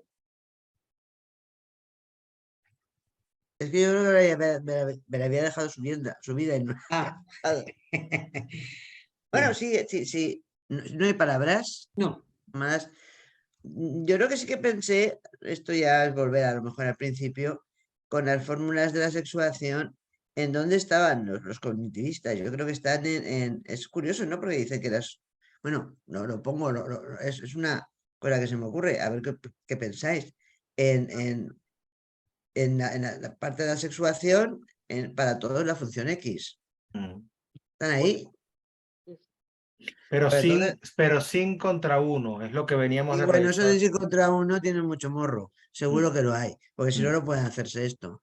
Pero ¿no decían que el mundo se había feminizado? Pues menos mal. Nunca me lo he creído eso. No, yo tampoco. Menos mal que decían que se había feminizado, porque vamos, aquí están ellos ahí. Empieza, sueltas. Perdón. Bueno. Paco, sí. El micro, tienes que darle al micro. Ahora. Como ya estamos llegando al final de este capítulo 8 y Teresa está nombrando el cognitivismo, pues voy a aprovechar eso para recordar un poco lo que ha dicho antes Elena, de esa, creo que era una extrañeza, ¿no? De cómo volvemos dos siglos después, volvemos a la misma cuestión, ¿no? O está ahí, o no se ha ido y está ahí, ¿no? Y eso me ha hecho pensar en lo que Nietzsche habla en su, digamos, filosofía fundamental, habla del retorno de lo mismo, ¿no? Eso me parece que es importante para entender un poco por qué cuestiones que aparentemente parecían zanjadas, liquidadas, sobrepasadas, y ya que estamos en otra fase, por ejemplo, si lo cogemos en el plano político, ya pensamos que estamos en una democracia asentada, y este aquí que en toda Europa aparece un retorno del fascismo de nuevo, como si nada hubiera pasado, o sea, como la experiencia de los años 30 hubiera estado liquidada después de la Segunda Guerra Mundial, y paradójicamente vemos que Nietzsche en eso tenía razón sobre el retorno de lo reprimido, ¿no? Es decir, de lo eterno retorno, ¿no? De lo idéntico. Simplemente era eso.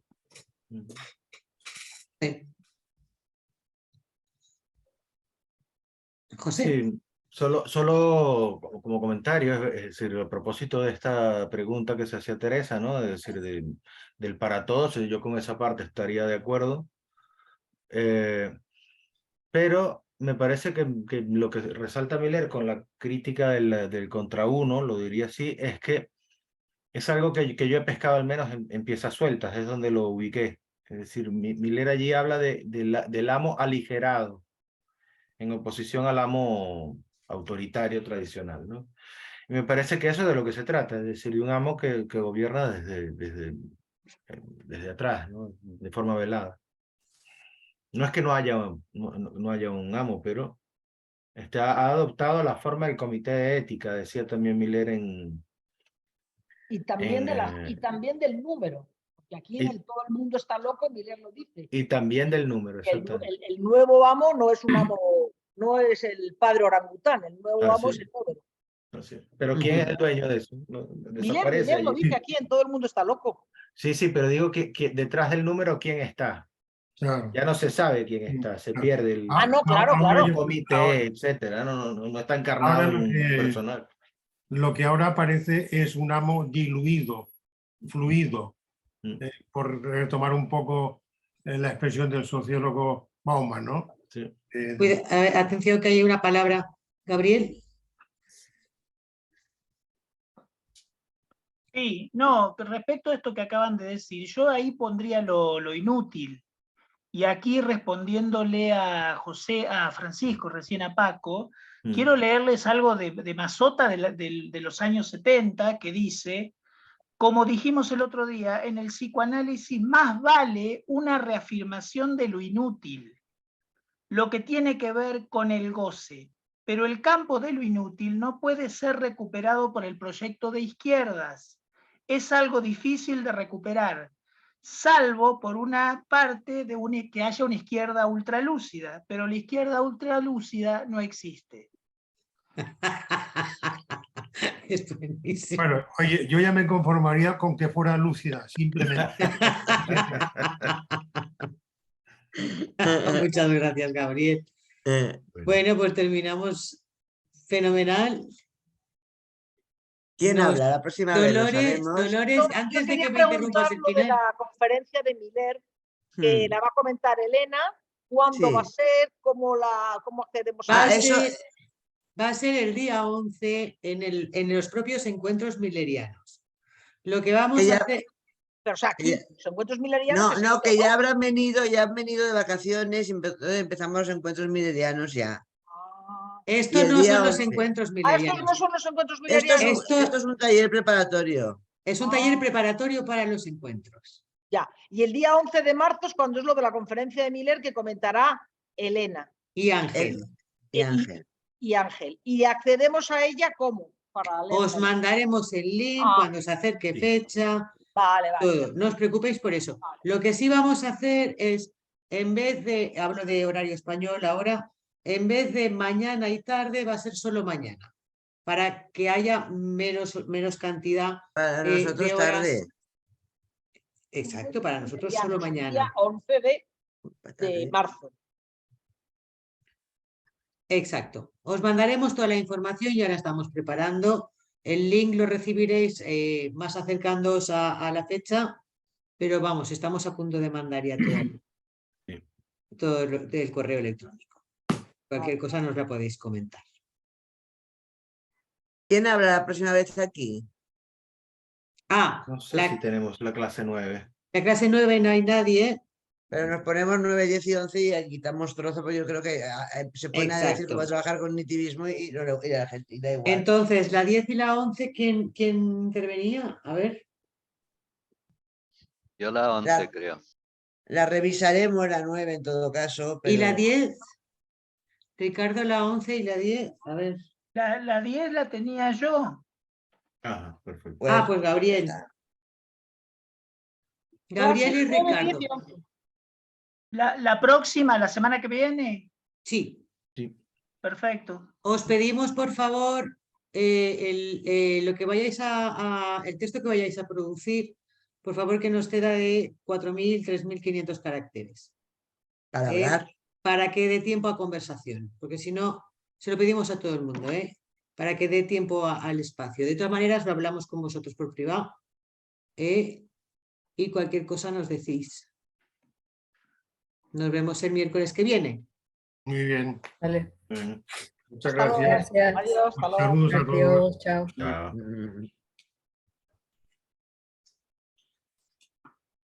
Chao.